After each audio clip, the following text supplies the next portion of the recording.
வணக்கம். Welcome to Chitra Murali's kitchen.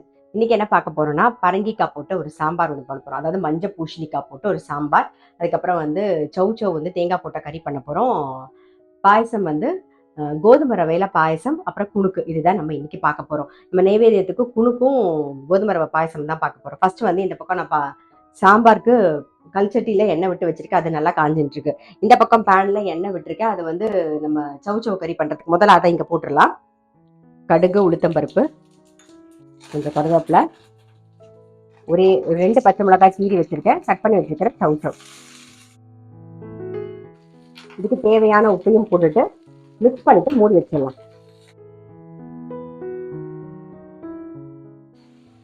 மூடி வச்சிடலாம், வேகட்டும்.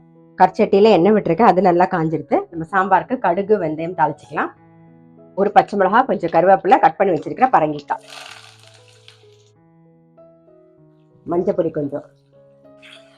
பரங்கிக்காய் எண்ணெயில ஒரு நிமிஷம் வதங்கட்டும். எண்ணெயில வதங்கிடுது. இப்ப புளி தண்ணி ஒரு சின்ன நெல்லிக்காய் சைஸ்ல நீர்க்க கரைச்சி வச்சிருக்கேன், அதை சேர்த்துக்கிறேன்.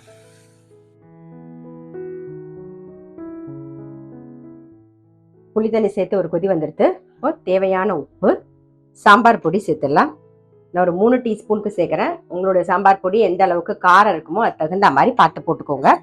இப்போ சாம்பார் பொடி சேர்த்து அதோட பச்சை வாசனை போக ஒரு வாட்டி கொதிக்கட்டும்.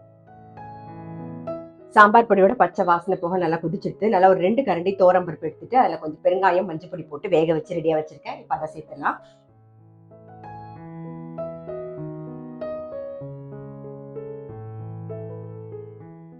இந்த பக்கம் சாம்பார் நல்லா கொதிச்சிடுது.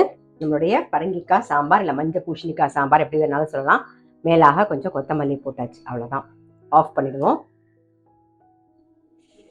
இந்த பக்கம் சௌவும் நல்லா வெந்துடுது. இதில் தேங்காய் சேர்த்துட்டு கொஞ்சம் பெருங்காய பொடி சேர்த்துக்கலாம். நம்ம கொஞ்சம் கொத்தமல்லி, அவ்வளோதான். நல்லா மிக்ஸ் பண்ணிட்டு இதையும் ஆஃப் பண்ணிடுவோம். சௌ கறியும் ரெடி. இப்போ கோதுமை ரவை பாயசம் பண்ண போகிறோம். நான் 1 கப்பு கோதுமை ரவையை நல்லா பாலும் தண்ணியுமா மிக்ஸ் பண்ணி வேக வச்சிருக்கேன். ஸோ அது எப்படி இருக்குன்னு பார்த்தலாம்.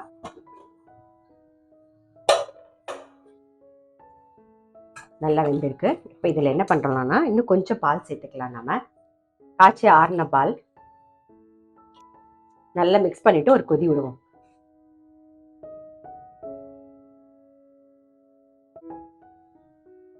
ஏலக்காய் பொடி கொஞ்சம் சேர்த்துக்கலாம்.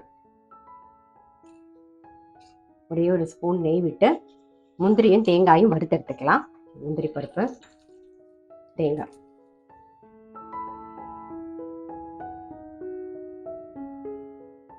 இந்த பக்கம் பால் சேர்த்து ஒரு கொதி வந்துடுது. வறுபட்டிருக்க தேங்காயும் முந்திரியும் சேர்த்துடலாம்.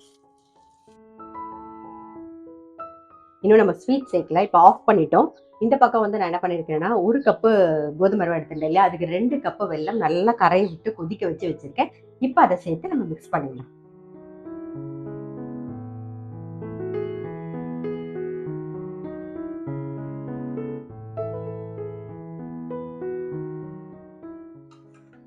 கோதுமை ரவை பாயசம் ரெடி. அடுத்தது நம்ம குணுக்கு தான் பண்ண போறோம். அதுக்கு என்னென்ன ஊற வச்சிருக்கேங்கிறத சொல்றேன், பார்த்தலாம் வாங்க.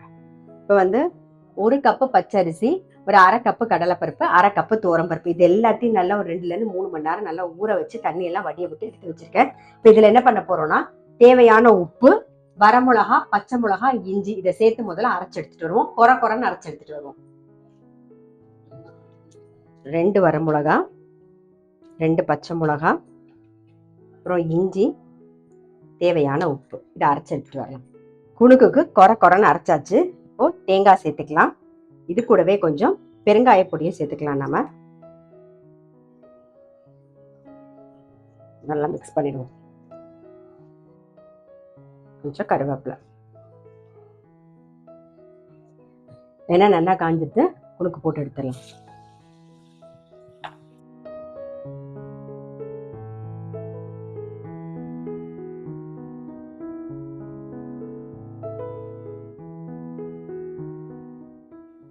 ரெடியா எடுத்துடலாம்.